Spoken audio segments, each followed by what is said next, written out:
Hi everyone, how are you today? I hope you are doing well. Welcome to You Still Matter, a podcast and show about seniors and those who love them. I am so excited about today's broadcast. I have with me, I'm just so delighted to have her, Dr. Virna Simmons. She is my personal physician, and we're going to be talking about health tips. Hi, Dr. Simmons, how are you? Hi, Donna. I'm good. Thank you for having me on your show. Oh, I am just always blessed to have you. I know we, gosh, I don't know how many multiple episodes you were on my radio program. So, I had to certainly bring you back on for this since I know that you are a family physician and you also work with seniors. So, if you'd like to share anything else about yourself, that would be great. Yes, I am a board certified family physician working outside of Atlanta, Georgia, and I have a wide array of patients from children all the way through the geriatric population, and it's a joy and a privilege to be able to be a physician and also to impart knowledge to you and your listeners today. Well, again, I am so glad that you are here. I know you have some wonderful health tips for us. But let me say this. I recall when I first became a senior, if you will, of that particular age, I remember coming to the doctor's office and the nurse generally comes in, and one of the very first questions she says is, "Have you fallen lately?" And I can recall always saying no and really kind of wondering, why is she asking me that?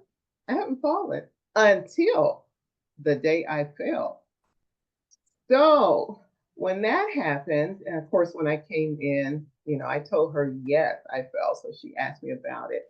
And I then began starting to understand why that question is posed, especially to seniors. So, can you elaborate on that, please? Because oftentimes we hear about be careful, don't fall, so on and so forth. Yes, yes. She asked you that question because there are millions of older adults in their 60s and older that fall. In fact, more than 1 out of 4 older people fall each year. And so falling can have serious health consequences, including brain injuries, hip fractures, and other bone fractures that can in turn lead to decreased mobility. And some people even die from serious falls relating to brain injuries. And so that's why it's important that we ask seniors and those in their 60s and above, have they fallen? Because a lot of times they don't mention it. And so a simple fall can have serious consequences because the next fall could end up being a more serious fall. Okay, so now understanding that and some of the consequences from falling. Wow. Yeah. So, any other health tips we would like to share? Yeah. We are certainly all ears and eyes, of course. Yes, certainly. So the one tip is to make sure you stay physically active, 30 minutes a day for at least, 150 minutes a week of physical aerobic activity is key. Another thing is eating balanced, nutritious meals. That being making sure half of your plate is vegetables, and then another quarter being lean protein, and another quarter being carbohydrates. Another thing is getting regular health screenings by seeing your doctor at least once a year. Some people with other health conditions, I recommend seeing their doctor twice, 3 times, or sometimes even 4 times a year, depending on what conditions you have. But at least once a year for most healthy adults. Getting your cholesterol checked, your sugar screened, and also checking for vision and hearing, because your vision can also impact your mobility. So, for example, if you can't see that well, you may be more prone to falling, especially as it relates to your depth perception with your vision. So that's why it's important to get your vision checked too, as well as your other physical health. Another thing is to make sure that you get adequate sleep as a senior. We do recommend at least 7 to 8 hours for adults. And that plays along of actually having good brain function and good cognitive function, because when you sleep better, you actually think better and your cognition is up to par. Another important key tip that I wanted to leave you all with is planning ahead. Make sure you have an advance directive. Make sure you talk to your doctor about that. Your doctor can be able to help you. Some people have an estate attorney or estate planning attorney that they can help with that. But it's important to outline your wishes so that your family will be not left in uncertainty about what you would like, as what you would want as for your wishes when you get older. So it's important to have that in place. Another thing is make sure you protect your cognitive health. Protecting your cognitive health goes along with controlling your blood pressure, controlling your sugar, and also controlling your cholesterol. Another thing is stay socially active with others. When you engage with others, you're actually promoting cognitive health, and also doing mental stimulation exercises, whether it be learning a new language, learning a new instrument, doing puzzles. That kind of exercise is key for your brain. We always talk about physical exercise, but you should also be exercising mentally too. So those are some key things. And I know you touched on falls. And then another key thing I want to drive home is just make sure you're preventing falls. That being, maybe you need to have your home safeguarded, things that you can do to protect yourself from falling, installing grab bars, making sure the slip rugs are out of your bathroom, and also making sure that you talk to your doctor. And then there are things in place that they can do to go actually have occupational therapists go out to your home to assess if there's any fall risks in your home. So a lot of people don't know about that, but that's something that some doctors can set up for you. So you can request that? Are you saying you can request that from your doctor, or have at least have a conversation with them about Yes. And they can actually, actually send out therapists sometimes to your home to actually assess the risk of a potential fall in your home. Very interesting. Okay. Yes. So, again, those are the things that I would recommend starting with. And just the things that you had touched on, Donna, about when you went to your doctor, they talked to you about falls.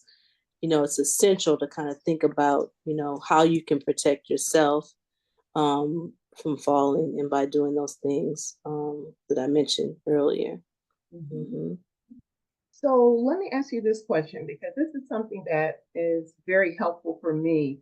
When I go to my doctor visit, I like to go prepared, meaning if I have any notes, if I have any thoughts or anything that I would like to discuss, I make sure that I have it written down, because I believe that nothing is worse than going to the doctor and leaving the doctor and you still have questions that you meant to ask.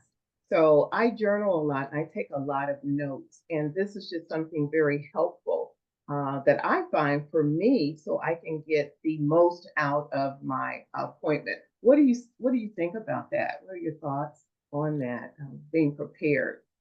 I think that's a great idea, because in essence, you're advocating for yourself.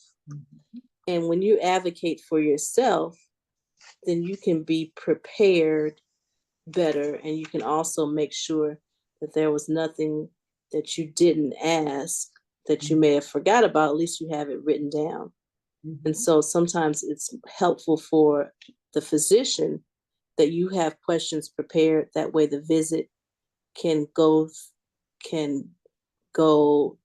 more effectively and more seamlessly, and then no time is actually wasted during your visit. So I applaud you for actually being able to be prepared for your visit and asking questions.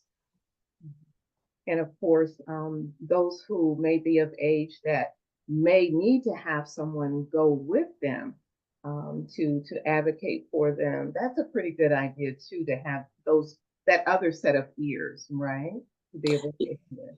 Yes.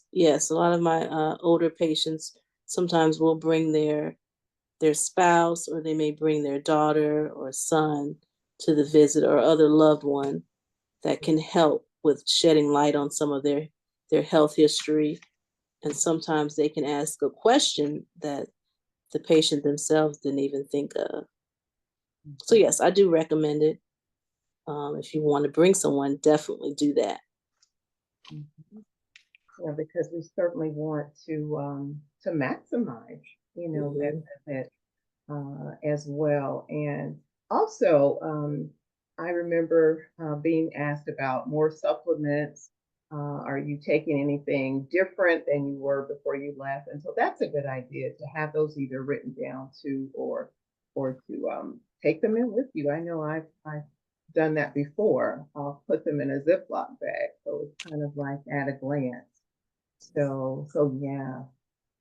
Yeah, and it's important it's important for your doctor to know everything that you're taking, even if it's a supplement and not a prescribed medication, because some supplements may interact with your other medication, and they also may have side effects that you're not aware of.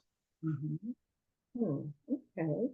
Well, wow, thank you so much for always sharing wonderful, wonderful information. And I know you'll be back to discuss, some other health topics as well. What before you go, I would like to ask you a couple questions. The first one being, and if you could answer maybe in 1 to 2 words, okay? What are you most passionate about? I'm most passionate about advocacy, advocating for others. Okay, all right. And what would you say is your God-given purpose? I would say my God given purpose is teaching and educating others. Okay. And what are you most grateful for? I am most grateful for every breath that I take and my health overall. Because as they say, and it may sound cliche, your health is your wealth. Thank you so much for sharing that. Yes, yes, yes, yes. I love it. Absolutely love it. Well, again, everyone, thank you so much for tuning in. So, so grateful. But remember, no matter your age, no matter who you are or how you're feeling, always remember that you still matter. Okay? Again, thank you so much for tuning in. Take care. God bless. We'll see you soon, and bye for now.